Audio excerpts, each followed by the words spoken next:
Hello friends, welcome to Exam Effect. आज इस video में हम लोग बहुत ही मस्त टॉपिक पे बात करने वाले हैं। ये आपका है बायोलॉजी का। और बायोलॉजी में जो आपका 9th क्लास का फर्स्ट चैप्टर आपका है सेल यानी कि कोशिका। और कोशिका विज्ञान से आप देखिएगा कोई भी कम्पिटिटिव एग्जाम का होता है, जैसे कि आपका रेलवे हो गया, एसएससी हो गया, बैंक हो गया, तो जहाँ पे भी आपका साइंस का पोर्शन रहता है डेफिनेटली आपको यहाँ से एक प्रश्न देखने को जरूर मिलता है। अब रही बात कि कैसे प्रश्न एग्जाम में पूछे जाते हैं, तो एक ज़माना था जब वहाँ पे सिर्फ स्टैटिक जीके पूछा जाता था।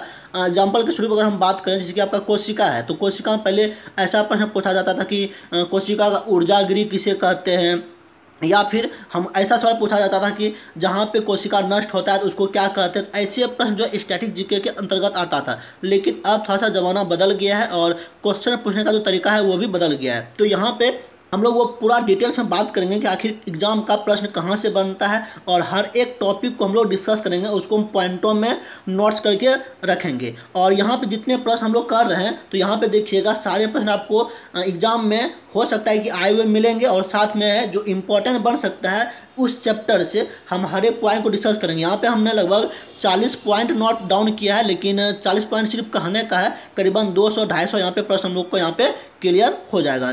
तो करीबन आज थोड़ा सा वीडियो जो है लंबा हो सकता है, लगभग 30 मिनट का वीडियो हो सकता है, लेकिन जो है आप पूरा वीडियो को जरूर देखें। इससे क्या होगा, आपको प्रत्येक तरह की जानकारी यहाँ से प्राप्त हो जाएगी। तो चलिए हम लोग स्टार्ट करते हैं हर एक पॉइंट को। लेकिन इससे पहले हम लोग थोड़ा सा देखते हैं कि आखिर सेल यानी कि कोशिका का जो है हिस्ट्री क्या है, उसका स्टार्टिंग कहाँ से होता है, इसकी खोज कौन करते हैं, और पहले उसका हम लोग पढ़ते हैं उसका डेवलपमेंट यानी कि उसका विकास कैसे होता है।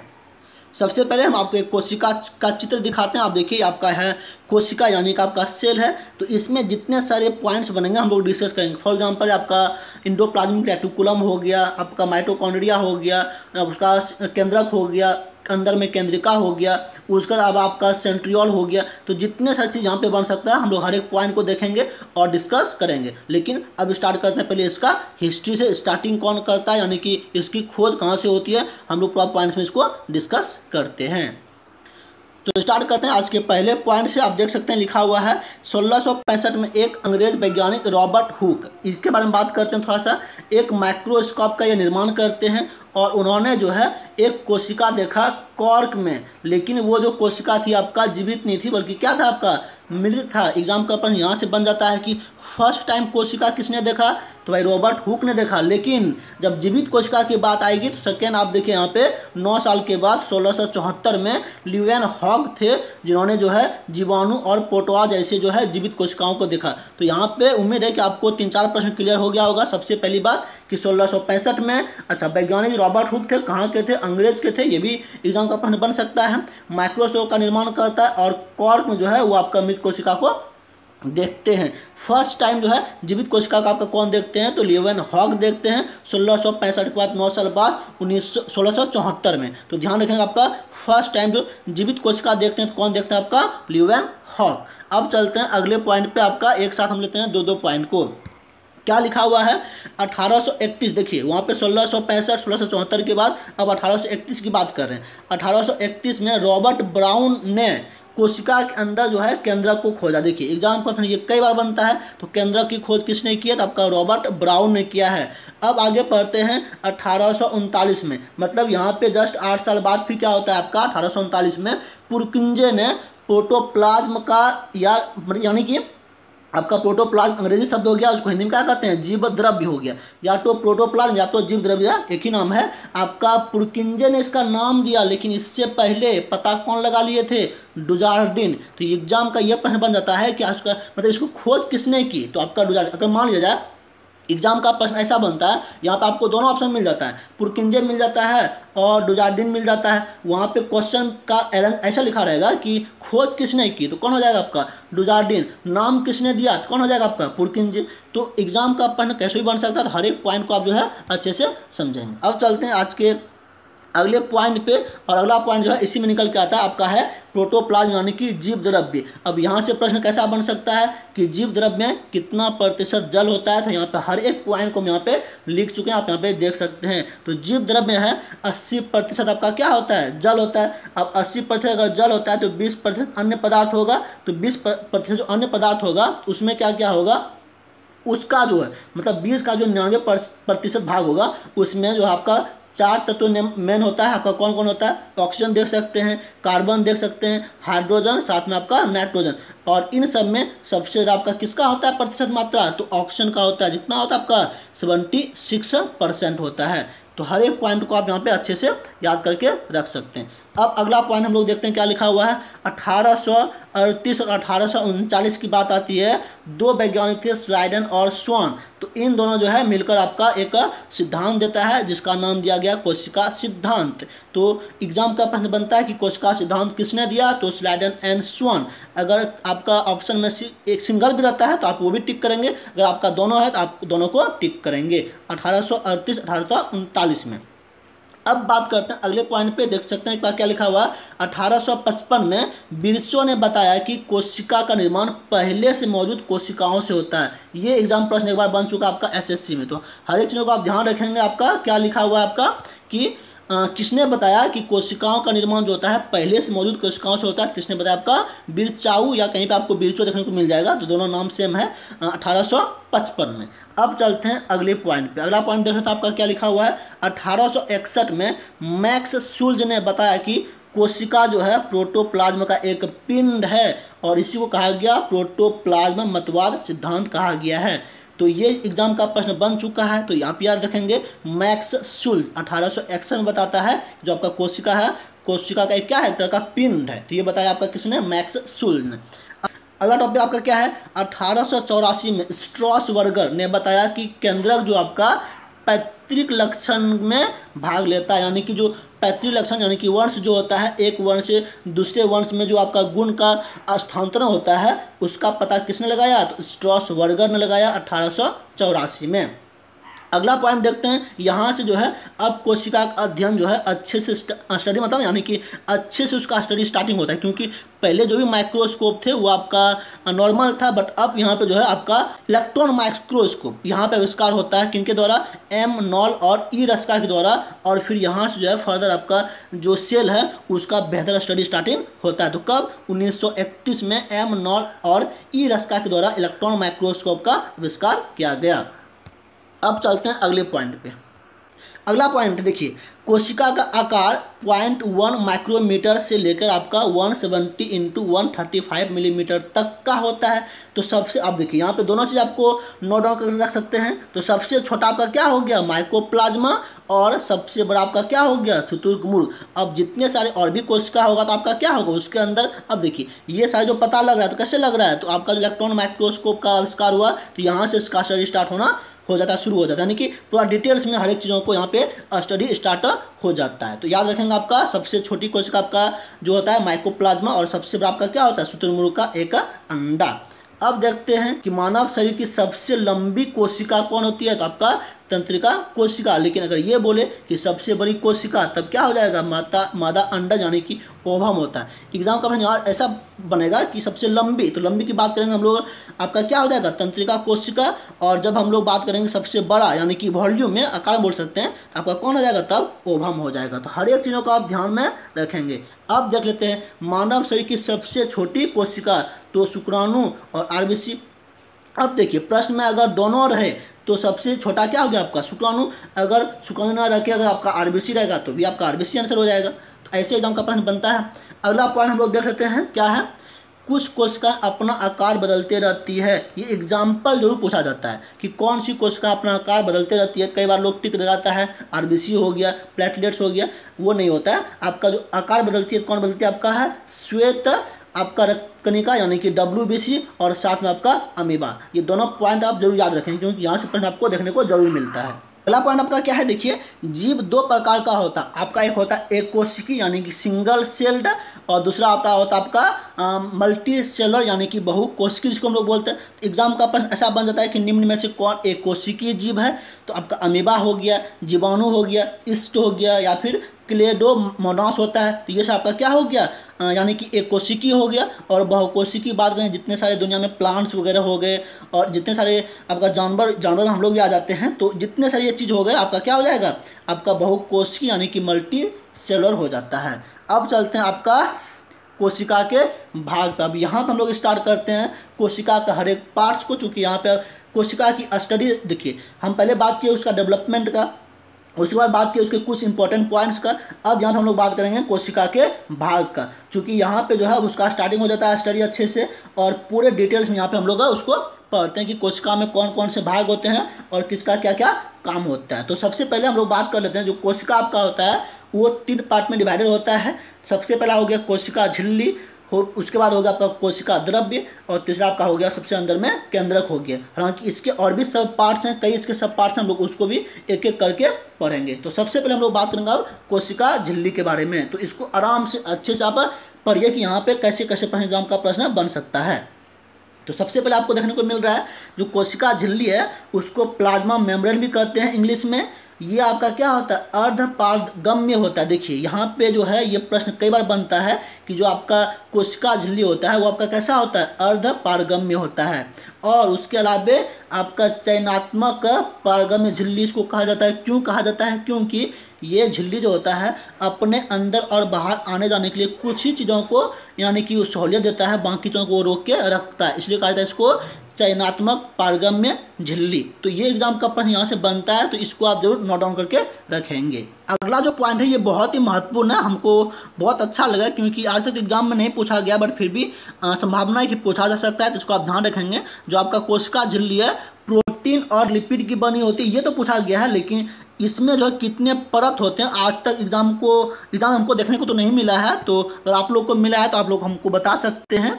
तो यहाँ पे लिखा हुआ है पॉइंट क्या आपका है कि 2 परत आपका किसका होता है, प्रोटीन का होता है, और बीच में आपका क्या होता है, एक आपका लिपिड, यानी कि बीच में आपका लिपिड हो गया, उसके ऊपर में प्रोटीन, फिर नीचे भी आपका प्रोटीन। तो इस तरह का आपका क्या होता है, कोशिका झिल्ली होता है। अब बात करते हैं कोशिका झिल्ली के महत्वपूर्ण कार्य, यानी कि उसका मुख्य कार्य क्या होता है।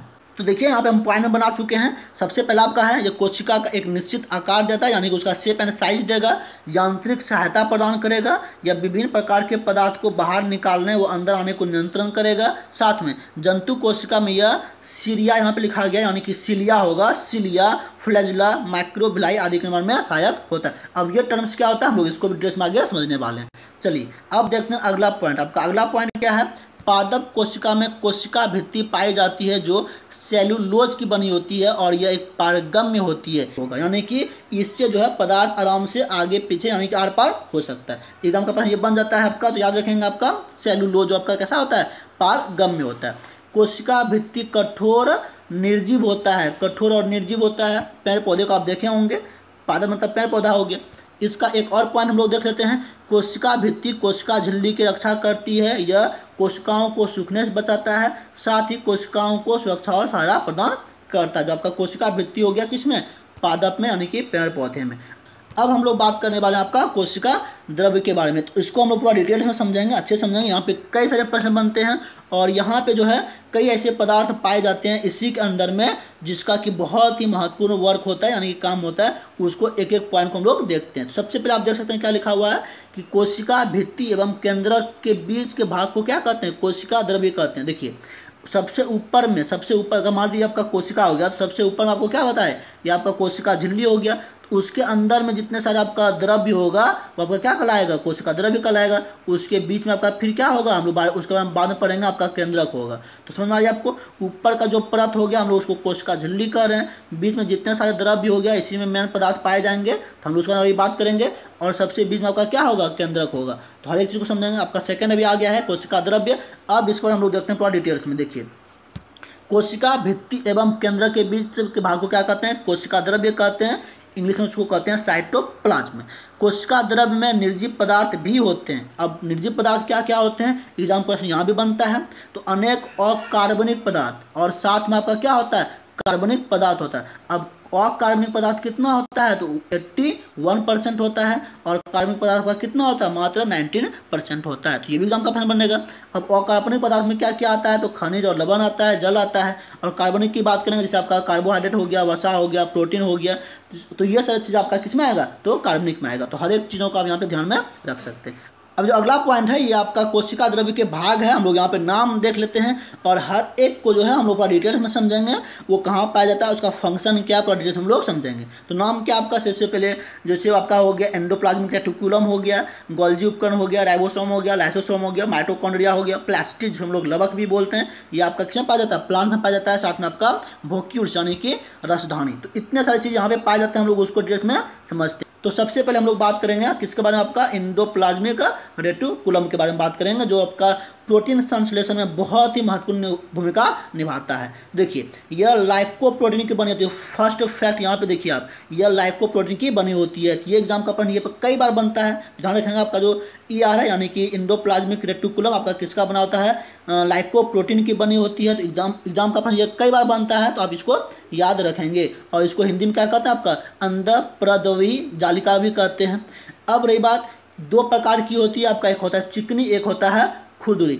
अब रही बात की जो प्रोटीन बनेगा तो कहाँ पे बनेगा, तो चिकनी में ना बन के कहाँ बनेगा, खुरदुरी में बनेगा। देखिए आपको दिख रहा होगा, आपका दो प्रकार का, एक हो गया आपका चिकनी, एक हो गया आपका खुरदुरी। जहाँ पे खुरदुरी होगा तो वहाँ पे जो आपका उसमें राइबोसोम जो होता है ना, उसमें चिपका हुआ रहता है। और वहीं पे जो आपका हो गया यानी कि जो प्रोटीन होता है, प्रोटीन का निर्माण कहाँ पे होता है, आपका राइबोसोम में होता है। और वो राइबोसोम कहाँ पे सटा होता है, तो आपका एंडोप्लाज्मिक रेटिकुलम में ही सटा हुआ होता है। तो ये एग्जाम का प्रश्न बनता है कि राइबोसोम जो है कहाँ पे मौजूद होता है, तो आपका कहाँ मौजूद होता है, एंडोप्लाज्मिक रेटिकुलम में मौजूद होता है। और वहाँ पे ही प्रोटीन का संश्लेषण होता है। तो एंडोप्लाज्मिक रेटिकुलम का बहुत ही महत्व है।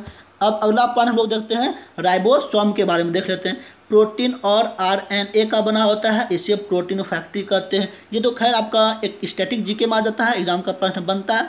और जितने भी स्टूडेंट अगर साथ खासकर कंपटीशन का एग्जाम का तैयारी करते हैं तो डेफिनेटली है कि उसके पास ये रटा हुआ चीज़ होती है। तो फिर भी आप ध्यान रखेंगे, तो ये चीज़ ध्यान रखेंगे आप, ये प्रोटीन और RNA का बना होता है।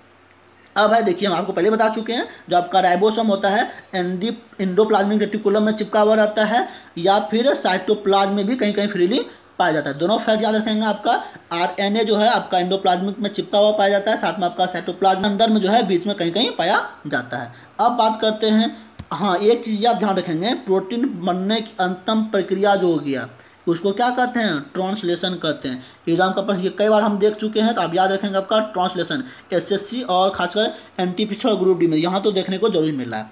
अब हम लोग बात करते हैं अगला पॉइंट, ये आपका है गोल्जी कॉय, और ये बहुत ही महत्वपूर्ण है। और गोल्जी उपकरण भी कहा था इसको, और इसकी जो खोज है आपका क्या था, कैमिलियो गोल्जी ने 1898 में। और इसको कहा जाता है यातायात प्रबंधक, यानी कि एक जगह से दूसरे जगह कोई पदार्थ को ले जाने में सहयोग कौन करता है, तो आपका गोल्जी काय करता है, यानी कि गोल्जी उपकरण करता है, याद रखेंगे। और साथ में जब पादप कोशिका में जब कोशिका का विभाजन होता है तो वहाँ पे ये कोशिका प्लेट बनाने में मदद करता है। तो नाम याद रखेंगे आपका गोल्जी काय। अब बात करते हैं हम लोग अगला पॉइंट आपका है लाइसोसोम। इसकी खोज की है 1958 में डी डुबे ने। और इसका बहुत ही महत्वपूर्ण काम है कि जितने सारे कोई भी कोशिका आपका अगर सेल खराब हो जाता है तो वो क्या करता है, उसको अपने आप में वो सड़ा देता है, गला देता है, यानी कि उसको खा जाता है। इसलिए इसको कहा जाता है आत्महत्या की थैली। किसको कहा जाता है, लाइसोसोम को। एग्जाम का प्रश्न ये बनता है आपका, आत्महत्या की थैली किसे कहते हैं, तो लाइसोसोम को कहते हैं। और डी डुबे ने इसकी खोज की थी 1958 में। अगला पॉइंट देख लेते हैं, ये बहुत ही कॉमन चीज़ है, माइटोकॉन्ड्रिया, जिसको हम लोग कहते हैं श्वसन केंद्र और ऊर्जा केंद्र कहते हैं। इसमें अपना DNA और राइबोसोम होता है, ये आप याद रखेंगे। एग्जाम का प्रश्न यहाँ से बनता है कि किसमें अपना DNA और राइबोसोम होता है, तो किसमें होता है, आपका माइटोकॉन्ड्रिया में होता है। अब देखते हैं, ये बहुत ही महत्वपूर्ण पॉइंट है आपका, प्लांट में सिर्फ पाया जाता है आपका लवक या प्लास्टिड। ये 3 प्रकार का होता है, और जिसको हम लोग बोलते हैं क्लोरोप्लास्ट, क्रोमोप्लास्ट और साथ में ल्यूकोप्लास्ट। ये तीनों बारे में हम लोग थोड़ा डिटेल्स में देख लेते हैं, क्योंकि यहाँ से प्रश्न एग्जाम में अक्सर आपको देखने को मिलेगा। तो सबसे पहली बात, आपका जो क्लोरोप्लास्ट है उसको हम लोग हरित लवक कहते हैं। और जो है आपका क्लोरोफिल, जो यानी कि जो क्लोरोफिल होता है उसमें वो प्रकाश संश्लेषण में मदद करता है। दूसरी बात है आपका क्रोमोप्लास्ट, जिसको हम लोग कहते हैं वर्णी लवक। और इसके कारण ही जितने सारे फूल होते हैं, पत्ती होते हैं, आपका वो कैसा होता है, रंगीन होता है। और ल्यूकोप्लास्ट जो आपका पैरों में पाया जाता है, यानी कि जल में पाया जाता है, उसको अवर्णी लवक यानी कि रंगहीन या श्वेत, उसको कहते हैं आपका प्लास्ट। अब बात करते हैं हम लोग क्रोमोप्लास्ट का कुछ उदाहरण, क्योंकि एग्जाम का प्रश्न यहाँ से बनता है। एक दो हम एग्जाम्पल ले लिए हैं, जैसे आपका टमाटर जो होता है जो ऑरेंज कलर का होता है तो किसके कारण होता है, आपका लाइकोपिन की वजह से होता है। गाजर का जो रंग होता है कैरोटीन की वजह से, साथ में जो चुकंदर होता है वो विटामिन के कारण जो है अपने कलर में होता है। ये एग्जाम का प्रश्न यहाँ से बनता है, इसलिए जो है इस चीज़ों को आप याद रखेंगे। अब अगला पॉइंट हम लोग देख सकते हैं, ये बहुत ही महत्वपूर्ण है और ये आपका जो है जंतु में जो है जल संतुलन का काम करता है। एग्जाम का प्रश्न अक्सर बनता है कि जंतु में जल संतुलन का काम कौन करता है, कौन करता है आपका, तो रसधानी करता है। तो ये आपको समझ में आ गई होगी। अब देखते हैं हम लोग बहुत ही महत्वपूर्ण टॉपिक ये आपका है तारक यानी कि इसको हम लोग बोलते हैं सेंट्रोसोम, और ये सिर्फ और सिर्फ जंतु कोशिका में पाया जाता है। देखिए जितनी सारी चीज़ें यहाँ पे कुछ कुछ डिफरेंट चीज़ें हैं कि आपका कुछ चीज़ें आपका प्लांट में पाया जाता है, तो कुछ चीज़ें आपका जंतु में सिर्फ पाया जाता है। तो ये भी ध्यान रखेंगे। जैसे आपका अभी हम बात करें प्लास्टिक के बारे में, तो आपका सिर्फ वो कहाँ पाया जाएगा, पेड़ पौधे में पाया जाएगा। और जब हम लोग बात कर रहे हैं सेंट्रोसोम यानी कि तारकाई की, तो ये आपका सिर्फ और सिर्फ जंतु कोशिका में पाया जाएगा। देखिए पॉइंट क्या है, जंतु कोशिका विभाजन में ये आपका क्या है, सहायक है। समसूत्री विभाजन, साथ में अर्धसूत्री विभाजन। हम लोग जब डीएनए के बारे में डिटेल्स में पढ़ेंगे एक स्पेशल वीडियो में, तो वहाँ हम लोग बात करेंगे कि समसूत्री विभाजन और अर्धसूत्री विभाजन क्या होता है, तो वहाँ पर आपको हम डिटेल्स में इस बारे में समझाएंगे। तो फिर आप याद रखेंगे कि आपका जो तारक का होता है यानी कि सेंट्रोसोम होता है वो आपका समसूत्री और साथ में अर्धसूत्री विभाजन में दोनों में सहायक होता है। एकदम का प्रश्न यहाँ से बनता है कि समसूत्री विभाजन और अर्धसूत्री विभाजन में कौन मदद करता है, आपका कौन जाएगा, सेंट्रोसोम। और देखिए कोशिका में फ्लैजिला और सिलिया बनाने में जो है बहुत मदद करता है। अब ये सिलिया फ्लैजिला क्या होता है कि बहुत ऐसे जीव आप देखे होंगे कि वो जो है अपने पैर के माध्यम से या फिर मांस के माध्यम से चलते हैं। फॉर एग्जांपल हम बात करेंगे जैसे कि कोई अगर आपका ये देखे होंगे केंचुआ हो गया, केकड़ा हो गया, तो इन सब में जो है आपका ये फ्लैजिला और सिलिया बनता है और जो आपका मुख्य प्रचलन अंगक होता है यानी कि उसी माध्यम से वो चलते हैं। और इसकी खोज किसने की थी, आपका बोबेरी। ठीक है, आपका खोज किसने की थी, आपका बोबेरी। तो आप ये ध्यान रखेंगे। और हाँ ये प्रश्न जो है एग्जाम एक बार देखने को मिला है कि एक तारक का यानी कि एक सेंट्रोसोम में कितने तारक केंद्रक यानी कि सेंट्रोयोल होते हैं। तो आप ध्यान रखेंगे आपका कितने होते हैं, तारक केंद्रक कितने होते हैं, आपका 2 होते हैं। अब हम लोग बात करेंगे सबसे इंपॉर्टेंट टॉपिक बात करेंगे आपका किसके बारे में बात करेंगे, केंद्रक के बारे में। यानी कि आपका कोई भी अगर सेल है उसके अंदर में आपका जो केंद्रक पाया जाएगा, क्योंकि मेन तो वहीं से स्टार्टिंग होगा। जो भी कंट्रोलिंग का काम होगा तो कौन करेगा, आपका सेंटर ही करेगा। इसको हम लोग डिटेल्स में आगे समझने वाले हैं। तो चलिए देखते हैं कि इसका मुख्य कार्य क्या है। 2-3 पॉइंट हम लोग इस बारे में भी देखते हैं। अब देखिए इसके पॉइंट को समझने से पहले जो हम आपको कुछ कुछ बात बोलना चाहेंगे, आप उसको गौर से सुने तो इस बार आपको कुछ कुछ चीज़ें और भी याद रह सकती है। जो आपका कोशिका होती है इसको हम लोग ऐसे पढ़ते हैं, आपको हम बताते हैं। जो आपका केंद्रक होता है, तो केंद्रक कहाँ पे होता है, आपका कोशिका द्रव्य के एक बीच में आपका बड़ा ऐसा गोल और साथ में आपका गहाड़ी मतलब क्या हो गया, पूरा डेंस टाइप का एक संरचना होता है जिससे केंद्रक कहते हैं। ध्यान रखेंगे आप। अब रही बात इसके बारे में हम लोग बात करेंगे कि इसके चारों ओर दोहरी परत एक झिल्ली होती है जो हम लोग किसको क्या कहते हैं, केंद्रक कला कहते हैं यानी कि केंद्रक झिल्ली। देखिए आपका हम बात करेंगे कोशिका झिल्ली हो गया जो कि कोशिका के ऊपर हुआ करता था, उसके अंदर आपका कोशिका द्रव्य हो गया, उसके अंदर आपका क्या आ गया, केंद्रक आ गया। केंद्रक जो हो गया उसके ऊपर में भी एक आपका झिल्ली होगा ना, अब उस झिल्ली को हम क्या कहेंगे, केंद्रक झिल्ली कहेंगे। कोशिका के ऊपर झिल्ली है तो कोशिका झिल्ली, केंद्रक के ऊपर क्या कहेंगे, उसको केंद्रक झिल्ली कहते हैं। तो इसमें कन्फ्यूज नहीं होना है। अब रही बात कि इसमें अनेक केंद्रक छिद्र होते हैं। केंद्रक छिद्र अगर आपका ये केंद्र है तो उसमें बहुत सारे क्या होंगे, छिद्र होंगे। अब ये छिद्र होंगे तो ये क्या करेंगे, केंद्रक द्रव्य को अंदर और बाहर करने का काम करेगा। और एक चीज़ याद रखेंगे कि कोई भी अगर आपका सेल है कोशिका, एक केंद्रक उसमें पाया जाता है, लेकिन कुछ ऐसे आपका कोशिका होती है जिसमें आपका एक से भी अधिक का केंद्रक पाया जाता है। तो ये भी एग्जाम का प्रश्न बन जाता है, तो आप ये भी याद रखेंगे। अब हम लोग बात करते हैं यहाँ पे 1-2 पॉइंट के बारे में। देखिए आपको क्या लिखा हुआ है, केंद्रक के अंदर गहरा तरल द्रव्य भरा होता है जिसे हम वो केंद्रक कहते हैं, बात कर चुके हैं। केंद्रक में क्रोमेटिन धागे नुमा पदार्थ रहता है, नाम उसका क्या है, क्रोमेटिन दिया गया है।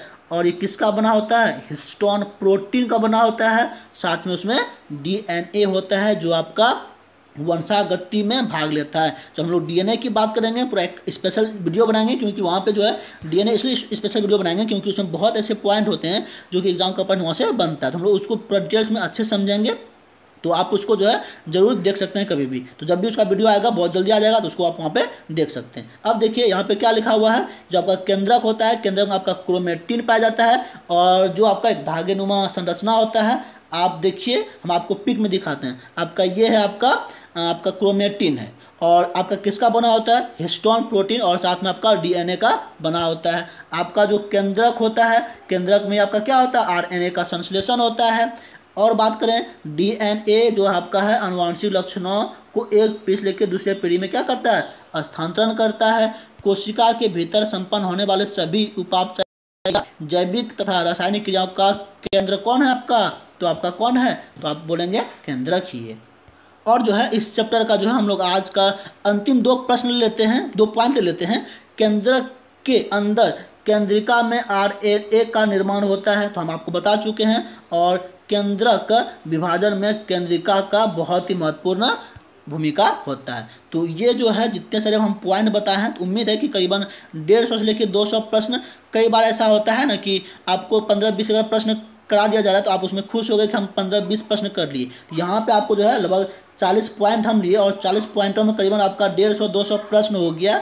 और ये प्रश्न आपको जो है देखिएगा, कोई भी एग्जाम में देखिएगा तो यहीं से किसी न किसी रूप में पूछा जाता है। तो हर एक पॉइंटों को आप समझ गए होंगे। तो उम्मीद है कि आपको आज की जानकारी इस वीडियो की बहुत अच्छी लगी होगी। और दूसरी बात कि आपको सेम आपको इसका पीडीएफ चाहिएगा, तो आप जो है वीडियो को डिस्क्रिप्शन में जाएंगे तो वहाँ पर आपको टेलीग्राम का लिंक मिलेगा, आपको इसे ज्वाइन कर लें। तो जितने सारे महत्वपूर्ण वीडियो बनता है, साथ में जितने सारे साप्ताहिक करंट अफेयर्स अभी आ रहे हैं, आप उसको यहाँ से प्राप्त कर सकते हैं। तो चलिए, इस वीडियो में इतना ही। उम्मीद है कि आपको अच्छा लगा होगा। और इसका अगर स्पेशल वीडियो हम लोग क्वेश्चन टाइप में बनाएंगे, जैसे आप ऑब्जेक्टिव टाइप में एक वीडियो लेके आएंगे, उसमें करीबन 50 प्रश्न रहेगा, और उसको आप आसानी से फिर लगा सकते हैं। तो सबसे पहली बात, आपका हम थ्योरी का क्लास ले लिए। और अब जो हम लोग बात करेंगे एक ऑब्जेक्टिव का, चूँकि प्रश्न जो आपका एग्जाम में होता है ऑब्जेक्टिव टाइप का होता है, तो वहाँ पर थोड़ा सा हम जो सवाल लेंगे वो थोड़ा सा ऐसा सवाल लेंगे कि आपको थोड़ा सा मतलब लगेगा कि सवाल कैसा पूछा जा रहा है, तो आप उसको कैसे कर पाएंगे, तो हम देखते हैं कि आप कितना उसमें सही कर पाएंगे। तो चलिए, आज के लिए इस वीडियो में इतना ही। हम लोग फिर अगले वीडियो में मिलेंगे। और प्रत्येक दिन इस तरह की महत्वपूर्ण वीडियो के लिए और खासकर इंपॉर्टेंट टॉपिक को पढ़ने के लिए आप वीडियो को जरूर सब्सक्राइब कर लें, और साथ में बेल का घंटी आप बजा लें। तो इससे क्या होगा, आप जो भी हम वीडियो अपलोड करेंगे आपको इसका नोटिफिकेशन मिल जाएगा, तो आप जो है उसको अच्छे से स्टडी कर सकते हैं। तो और एक महत्वपूर्ण बात कि अब भी है, कोई भी एग्जाम है तो आपका सब पोस्टपोन है। फॉर एग्जांपल आपका जैसे रेलवे हो गया, बैंकिंग हो गया, एसएससी हो गया, तो आप इस चीज़ को लेकर परेशान न हो। और जब भी आपका कोरोना वायरस थोड़ा सा कम होता है, तो हर एक एग्जाम का जो है आपका डेट जारी कर दिया जाएगा। तो आप अच्छे से अगर पहले से तैयारी करके रखेंगे तो उम्मीद है कि आप अच्छा स्कोर कर पाएंगे और आपका सिलेक्शन पक्का हो पाएगा। तो चलिए, आज के लिए इस वीडियो में इतना ही। हम लोग फिर अगले वीडियो में मिलते हैं। तब तक के लिए बाय बाय।